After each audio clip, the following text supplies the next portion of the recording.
Let's talk a little bit more about this with Clint Henderson, managing editor of news at The Points Guy. Good morning, Clint. I guess I'm not surprised at all about the number of complaints being up. I mean, you think about just the incidents of unruly passengers. Then you have the dissatisfaction from not being able to get anywhere.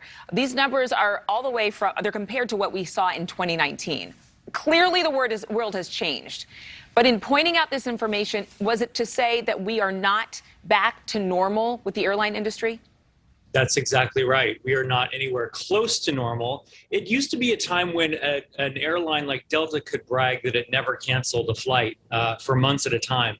We're certainly not in those days anymore. And the Department of Transportation is really their last resort for consumers. So when you see these complaints to them surge, you really get a sense of the frustration from consumers dealing with cancellations, delays, changed flights, added layovers. I mean, it's just crazy. And it's especially frustrating because as taxpayers, we bailed out the airlines not too long ago, multiple times. So it's just especially frustrating that they can't seem to get their acts together.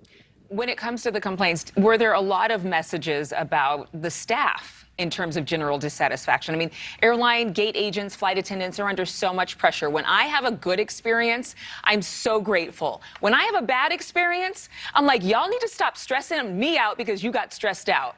You know what I mean? Yeah. Yeah. No, that's a fair point. And, everybody's stressed out. So from the time you arrive at the airport, if you can even get an Uber to the airport, to the gate agents, to the ticket counters, to the baggage claim. I mean, it's just a mess all the way around.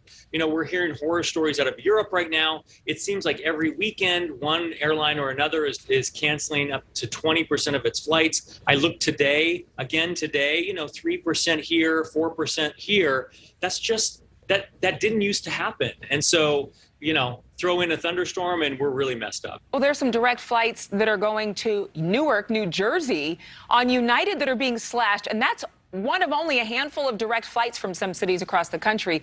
Very, very sobering. The airline saying that the FAA staffing issues are a problem. The government is blaming the airlines for overbooking too often. Can both be true? Yes, both can be true. There is a shortage of air traffic controllers. It takes a long time to train pilots. There is multiple failure points at this point, and we're seeing that across the board.